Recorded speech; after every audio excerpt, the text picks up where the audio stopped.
Marta sākumā darbu uzsākusi Zilokalnu attīstības aģentūras jaunā direktore Ieva Kraukle.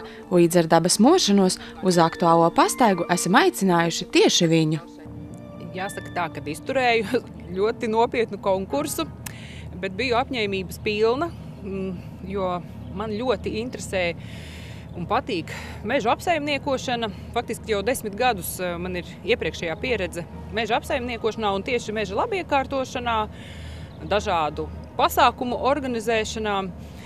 Un līdz ar to Ogres Ziliekalni, kuru teritoriju es jau arī esmu iepazinusi vismaz no 2004. gada, man bija tāda jau pazīstama vieta un sapratu, ka varētu strādāt un varētu arī kādu savu pienesumu dot šīs teritorijas attīstībai. Tātad jau esat iepazinusies ar saimniecības apjomu un darāmajām lietām?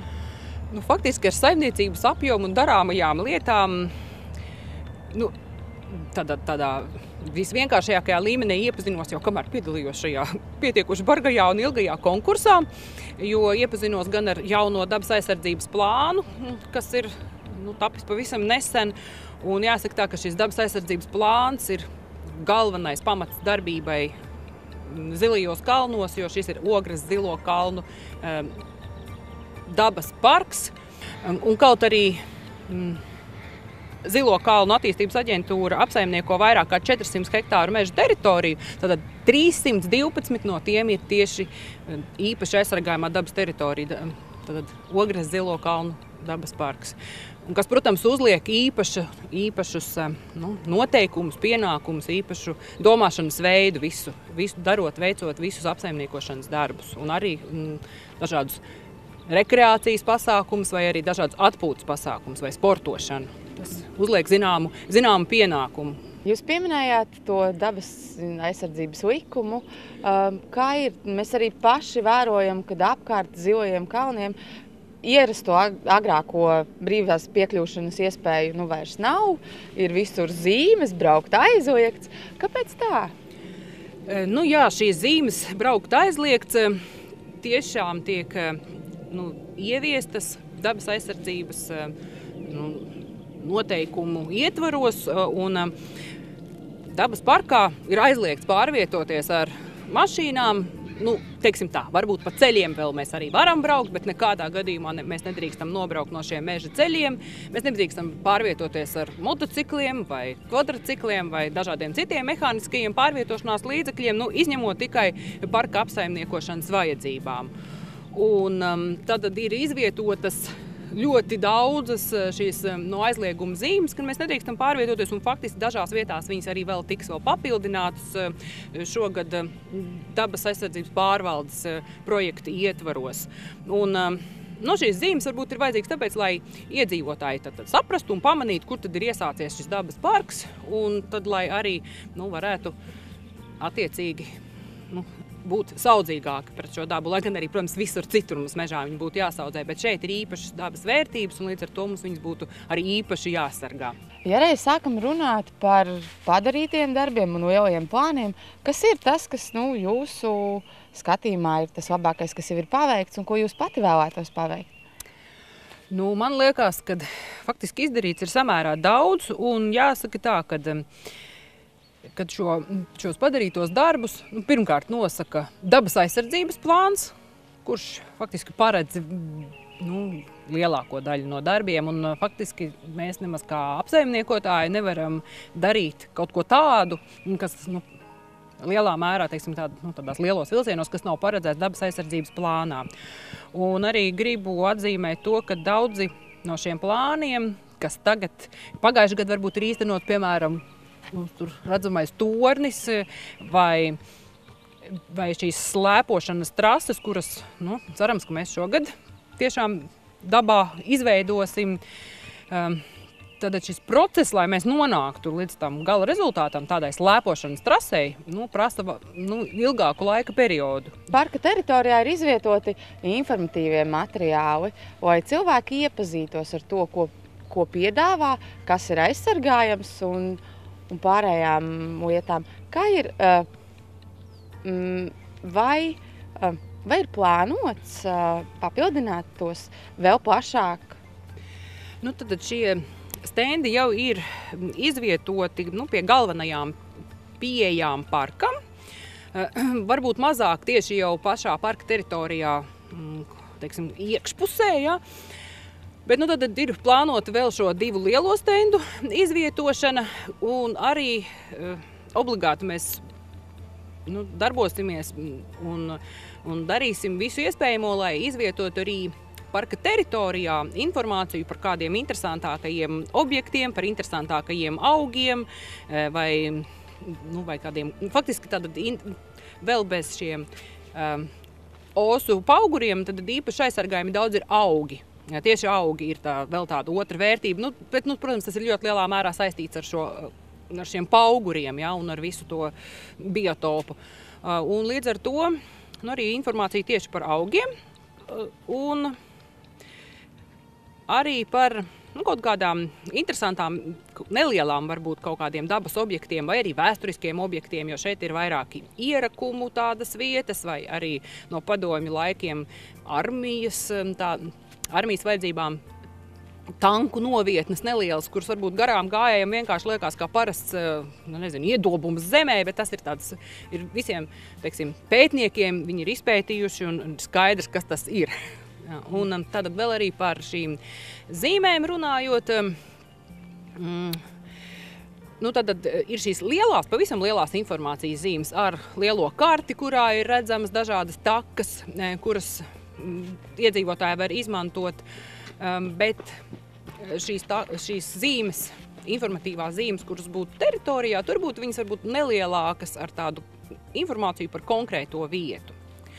Un tad arī varbūt vēl gribēju pievērst uzmanību, ka iedzīvotāji nākot atpūsties uz parku, varbūt var papētīt šīs informācijas, šos stendus un kartes, un arī redzēt, ka ir dažādas un atšķirīgas šīs takas. Un, piemēram, ziemeļu nogāzēs vairāk ir izvietotas slēpošanas trases, kur viņas, tad, kad ir sniegs, šogad diemžēl nebija, bet tad ir iespējams viņas pēc iespējas ilgāk saglabāt un izmantot slēpošanai, un dienvidu nogāzēs savukārt, vai arī koras augšā, ir vairāk tādas pastaigu takas vai turismu takas, kuras var tieši izmantot cilvēki staigāšanai, jo šīs slēpošanas trases būtu ļoti labi izmantot tikai slēpošanai, jo pretējā gadījumā staigājot pa viņām mēs viņus bojājam stipri, un tad, teiksim, mums kā parka apsaimniekotājiem ir jāiegulda stipri lielas pūliņi, lai tomēr uzturētu viņas tā, lai slēpotājiem viņas būtu labi un ērti izmantojams. Bet varbūt par padarīto es arī vēl gribu teikt un atzīmēt to, ka man ļoti iepriecina tas, ka Ogres un Ikšķilas pašvaldības ir vienojušās un apsaimnieko kopēju šo meža teritoriju. Un es gribētu pat teikt tā, ka tas jau ir atbilstoši pasaules labākai praksei, jo varbūt nesen rakstot savu maģistra darbu papētīju vairāk un tā kā dziļāk šo pilsētmeža problēmu un pilsētmeža apsaimniekošanu, un daudz kur pasaulē tas tā kā tiek uzskatīts par labo praksi, ka tiek apsaimniekots mežs nevis kaut kādās konkrētās juridiskajās robežās, bet ka viņš tiek izmantots vairāk tādās robežās, kā cilvēki viņu izmanto. Man liekas, ka Ogres un Ikšķilas gadījums ir tieši šis, ka faktiski it kā mežs jau pieder Ikšķilē, bet daudz viņu izmanto ogrēnieši. Un, manuprāt, tas ir ļoti pozitīvi, kad pašvaldības sadarbojās, lai apsaimniekotu šo mežu. Šeit aiz mums redzamais stāvais kāpums, kurš ved uz manuprāt, skaisto torni un pievilcīgo, ir varbūt tāda lieta, kas mums būs šogad pirmā veicamā. Ideāli jau varbūt arī būtu bijis, kad viņš būtu tapis šīs kāpnes vienlaicīgi ar torņu būvniecību, bet šogad Dabas aizsardzības pārvalde ir atvēlējusi tam Eiropas fondu līdzekļus, un tieši, lai novērstu vai nepieļautu augsnes eroziju, kas ir ļoti izplatīta tomēr šeit Zilo kalnu dabas parkā, jo šeit ir daudzi pauguri un kāpumi tādi, kur augsne tiek izskalota, plus vēl arī tas, ka tomēr daudz cilvēku šeit staigā, tas vēl veicina šo augsnes eroziju, un tad šeit ir plānots arī izveidot kāpnes, kuras būs paceltas virs augsnes, lai tad uz šīs augsnes varētu augt raksturīgie augi. Un cilvēki tad pārvietotos tikai vairāk pa šīm trepēm un neizbradātu apkārtējo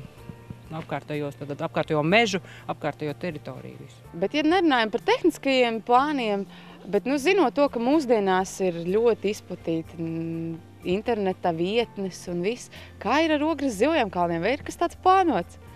Jā, faktiski šobrīd mēs jau paši strādājam un gatavojam dažādus materiālus, ko izvietot Ogres zilo kalnu mājaslapā.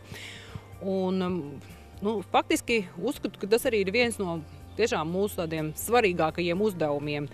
Jo, ja mēs gribam panākt tādu pēc iespējas lielāku sadarbību gan ar iedzīvotājiem, gan ar dažādām nevalstiskajām organizācijām vai skolām, kādiem dažādām biedrībām, sportistu biedrībām vai vēl, es pat nevaru iedomāties, jebkurām iespējamām biedrībām, kurām ir kāda interese šajā zilo kalnu teritorijā, tad es domāju, ka viens no tiem punktiem būtu šī mājaslapa, kura varētu dot cilvēkiem informāciju par zilajiem kalniem kā dabas parku, par zilajiem kalniem kā varbūt aģentūras apsaimniekojamo teritoriju, kur mēs arī aicinātu cilvēkus, ja viņi organizē kādu pasākumu parka teritorijā, un iepriekš viņi varbūt to nekad nav skaņojuši, tad tagad, ņemot vērā to, ka ir šī dabas parka apsaimniekojošā aģentūra, tomēr būtu ļoti labi, un pat gandrīz obligāti, būtu obligāti jāpiesakās, lai mēs tomēr varam pārvaldīt un saprast, kas tad notiek šajā meža teritorijā, zilo kalnu teritorijā, kas notiek, un lai mēs varam koordinēt šīs darbības un varbūt dažkārt arī pat palīdzēt, varbūt vēl labāk un krāšņāk organizēt kādu no pasākumiem.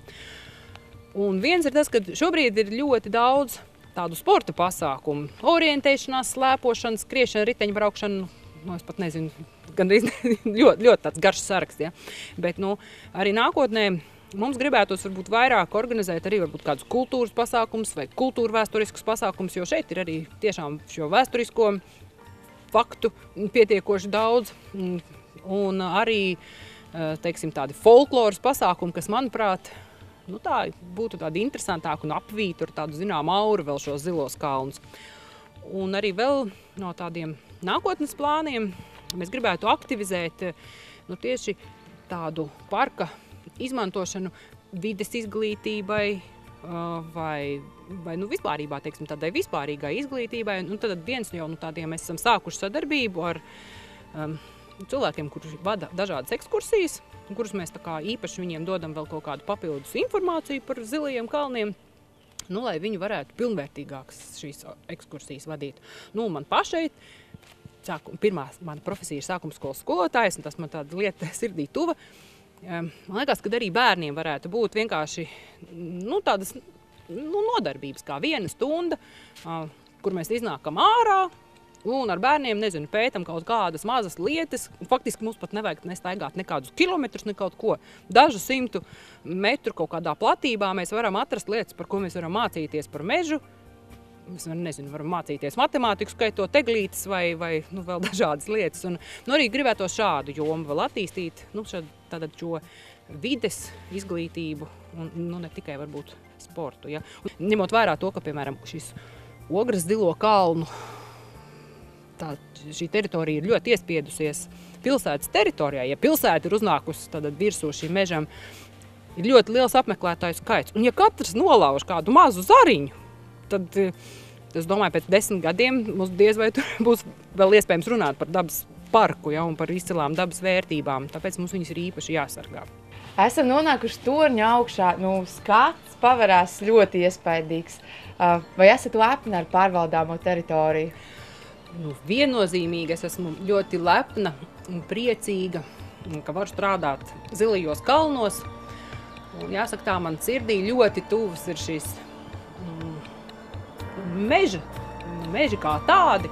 Un, ja īpaši vēl šī teritorijā tas mežs ir tik skaists, vienkārši teikšu skaists, ja? Un skaists arī ar šo savu daudzveidību un tādu ainavisko pievilcību, kur, manuprāt, jebkurš vietējais iedzīvotājs arī novērtē.